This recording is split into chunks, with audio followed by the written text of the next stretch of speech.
Alhamdulillahirabbil alamin wa bihi nasta'in ala umuri dunya waddin wa ala alihi wa sahbihi ajma'in amma ba'du.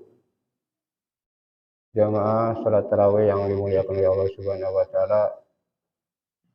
Pertama-tama dan yang paling utama, mari kita senantiasa memanjatkan rasa syukur kita kepada Allah Subhanahu wa taala yang tak henti-hentinya memberikan beraneka ragam kenikmatan kepada kita sekalian, terutama nikmat iman, nikmat Islam, nikmat kesehatan, nikmat panjang umur, sehingga alhamdulillah kita sudah sampai kepada malam yang ke-18 di bulan suci Ramadan ini. Ini merupakan kasih sayang Allah. Mudah-mudahan kesempatan yang Allah berikan ini terus hingga sampai akhir Ramadan nanti. Amin ya Allah ya Rabbal alamin. Juga tak lupa salawat serta salam semoga Rasulullah sallallahu alaihi Allah habibana wa nabiyana Muhammad Rasulullah sallam, pada keluarganya, para sahabatnya, hingga kita sebagai umatnya yang turut dan taat kepada ajarannya. Jamaah yang memuliakan, kesempatan malam hari ini saya mendapatkan mandat dari panitia Ramadan dengan judul I'tikaf itu merupakan bentuk pendekatan diri kita kepada Khalik, kepada Sang Pencipta ya. Jemaah yang memuliakan, i'tikaf menurut bahasa itu artinya diam di dalam masjid i'tikaf. Ya. Tapi dikatakan i'tikaf yang membawa kebaikan kepada kita ketika i'tikaf diiringi dengan niat. Ya. Jadi tidak sekedar kita tinggal di dalam masjid, tapi harus niat. Ini niatnya nawaitu ayyataqifa fi hadzal masjid billahi ta'ala. Ya. Karena niat inilah yang menjadikan wasilah bahwa i'tikaf ini merupakan taqarrub kepada Allah. Karena niat inilah yang bisa menghubungkan bahwa i'tikaf ini merupakan bentuk pendekatan diri kita kepada Allah. I'tikaf itu namanya. Jadi secara dasar, pada dasarnya semua perintah Allah, semua anjuran Rasulullah itu semuanya taqarrub ila Allah. Semuanya bentuk pendekatan diri kepada Allah. Tapi dengan dasar diiringi dengan niat. Karena kan yang namanya niat kan billahi ta'ala, karena Allah atau untuk Allah. Ya. Makanya ingat para ibu, para bapak sekalian, ketika kita melakukan suatu kebaikan, sebuah ibadah, jangan lupa diiringi dengan niat supaya menjadi taqarrub kepada Allah. Supaya menjadi pendekatan diri kepada Allah yang bisa mendatangkan kebaikan dari Allah. Itu namanya taqarrub ya. Jadi meskipun kita berbuat kebaikan apapun, sholat sekalipun ketika nggak ada niat karena Allah, nggak menjadi taqarrub, nggak menjadi kebaikan, nggak akan mendatangkan kebaikan buat kita kalau tidak diiringi dengan niat kepada Allah. Karena niat inilah, niat karena Allah lah yang bisa menjadikan ibadah itu mendatangkan sebuah kebaikan yang akan mendatangkan pahala kepada kita. Ini jangan muliakan. Karena kan dalam sebuah hadis, innamal a'malu binniyat. Sesungguhnya sahnya amal, sesungguhnya diakui itu sebuah amal kebaikan illa binniyat, kecuali dengan niat, diiringi dengan niat. Makanya puasa, hati-hati puasa ya. Kalau puasa ibu bapak nggak pakai niat, puasanya nggak dianggap puasa itu. Karena bukan taqarrub itu namanya. Karena nggak ada niat karena Allah. Ingat ya, semua kebaikan yang kita lakukan, semua ibadah yang kita lakukan, semua anjuran Rasulullah yang dicontohkan kepada kita, jangan lupa niat. Karena niatlah yang akan mendatangkan kebaikan kepada kita. Innamal a'malu binniyat. Hanya dengan niatlah sahnya sebuah amal. Itu jamaah muliakan. Jamaah yang muliakan, itikaf ini kedudukannya di sisi Allah sangat luar biasa tingginya. Itikaf ini sangat tinggi posisinya di hadapan Allah. Kenapa? Karena hubungannya dengan masjid. Dengan masjid. Coba kita lihat ya. Perhatikan, sholat berjamaah. Kenapa sholat berjamaah itu pahalanya 27? Padahal hanya melangkah 2 menit saja, melangkah 1 menit saja ke masjid, mendapatkan pahala 27. Sementara sholat di rumahnya 1 saja pahalanya. Itu pun kalau bagus baca Fatihahnya, coba. Hanya melangkah ke masjid 1 menit saja mendapatkan pahala 27. Luar biasa derajatnya. Apa yang menjadikan itu? Ya, apa yang menjadikan hingga sampai 27? Karena ada iktikaf di dalam masjid. Ya. Karena iktikaf di masjid itu banyak itunya. Banyak kebaikan-kebaikan yang kita jalankan. 1, dengan berjamaah, persaudaraan akan semakin kokoh di antara kita. Dengan berjamaah, ada syiar, ada ikut andil kita dakwah untuk memajukan agama Allah. Ya, dengan berjamaah, ada silaturahim, dan banyak lagi kebaikan-kebaikan dari berjamaah. Itu dasarnya adalah itikaf. Makanya sholat berjamaah itu pahalanya 27 lipat dibandingkan dengan sholat sendirian. Makanya kata Imam Ghazali, sholat berjamaah tidak khusyuk lebih baik daripada sholat sendirian yang dijalankan dengan khusyuk.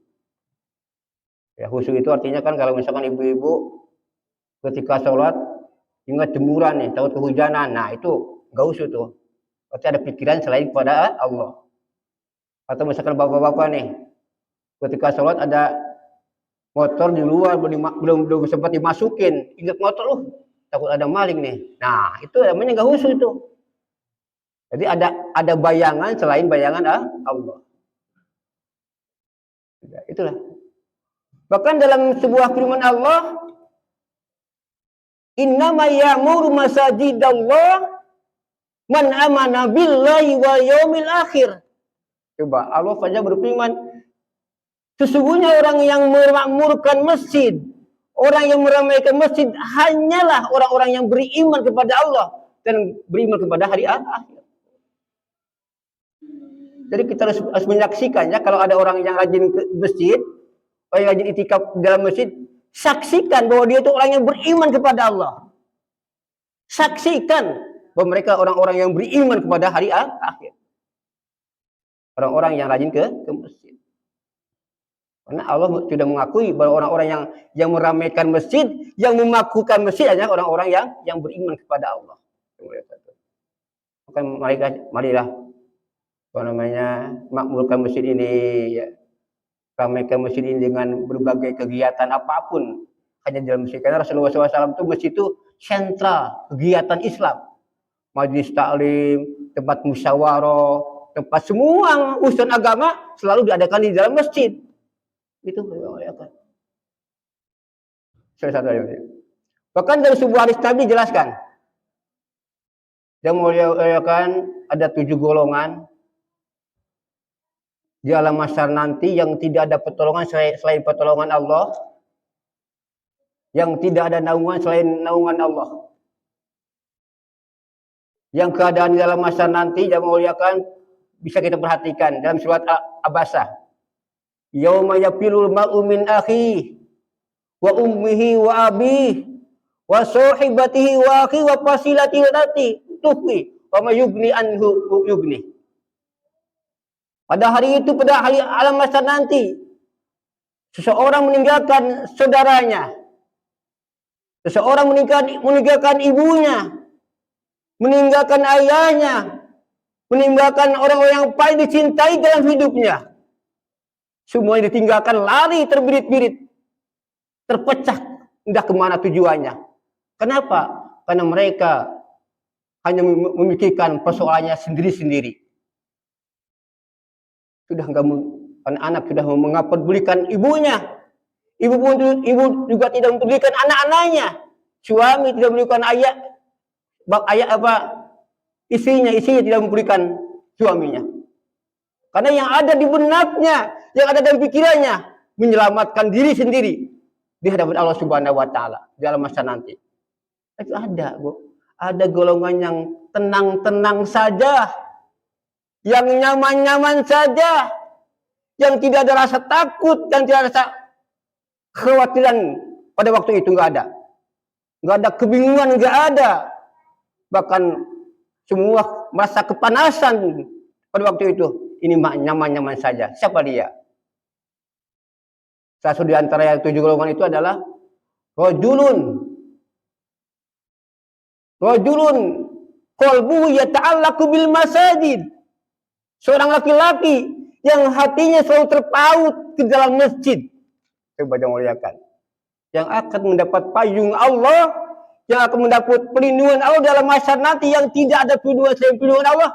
Seorang laki-laki yang hatinya selalu terpaut ke dalam masjid. Mereka lah yang akan mendapat payung Allah. Apa artinya? Artinya pikirannya itu selalu masjid dan masjid saja.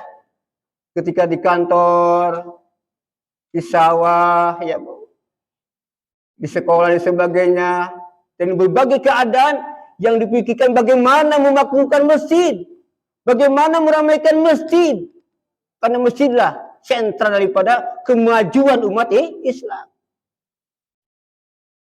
Maka jangan muliakan, benar saya dengar orang-orang Israel itu kalau umat Islam sudah berjamaah subuhnya banyak sampai keluar, dia udah gak bisa ngapa-ngapain. Ya, orang Israel sudah ketakutan. Kalau umat Muslim sudah berjamaahnya sampai keluar waktu subuh, udah ketakutan banget. Karena kekuatan Islam dah di dalam berjamaah. Karena persatuan Islam yang kokoh dan kuat lah ada dalam berjamaah di masjid. Makanya marilah kita tingkatkan itikaf kita, tingkatkan semangat kita untuk mengisi masjid kita. Sebentar lagi yang memuliakan, kita akan memasuki 10 hari terakhir di bulan suci Ramadan. Ya, Rasulullah SAW ketika sampai ke 10 hari yang terakhir di bulan suci Ramadan, dia lebih menguatkan ikatan ininya, ya, lebih menguatkan ikatan, katakan sarungnya lah. Ini merupakan sebuah gambaran betul-betul hari-harinya, malam-malamnya, semua waktunya 10 hari itu untuk itikaf di masjid, tidak pulang. Ya, Rasulullah itu. Kita pun harus ikuti beliau, ya. Kenapa? Karena di dalam 10 hari terakhir itu Rasulullah akan mengejar malam Lailatul Qadar. Malam yang bobotnya bagaikan 1000 bulan kebaikannya. Jadi kalau misalkan bapak-bapak, ibu-ibu, entah itu ngaji, entah itu sholat, atau entah zikir, bertepatan dengan malam Lailatul Qadar, malam Lailatul Qadar, maka mendapatkan pahala bagaikan 1000 bulan. Artinya sama dengan 83 tahun lamanya kita ibadah. Coba, luar biasa yang muliakannya. Ini khusus untuk umat Nabi kita Muhammad Shallallahu Alaihi Wasallam. Usia kita pun belum tentu nyampe kepada usia 83 tahun. Tapi kalau kita mendapatkan pahala Lailatul Qadar, pahalanya bagaikan 1000 bulan. Makanya marilah kita hidupan, ya, malam yang 10 hari terakhir itu dengan ibadah kepada Allah. Tingkatkan ibadah kita. Kita kejar, kita cari malam Lailatul Qadar. Seperti Imam Syafi'i, ya, yang paling diharapkan keluar malam Lailatul Qadar itu yang ganjil-ganjil saja, ya. 21, 23, 25, 27, 29. Tapi jangan gitu-gitu banget lah. Yang penting 10 hari di malam Ramadan itu kita isi penuh dengan ibadah kepada Allah. Mudah-mudahan dengan semangat itu Allah Subhanahu wa taala pun juga memberikan kesempatan kepada kita untuk mendapatkan malam Lailatul Qadar. Jangan muliakan, ya, mudah-mudahan dengan masalah itikaf ini kita semua lebih meningkatkan, lebih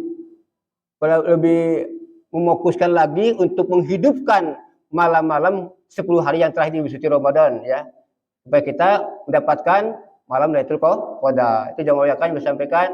Kalau misalnya mohon maaf, billahi taufiq warahmatullahi wabarakatuh.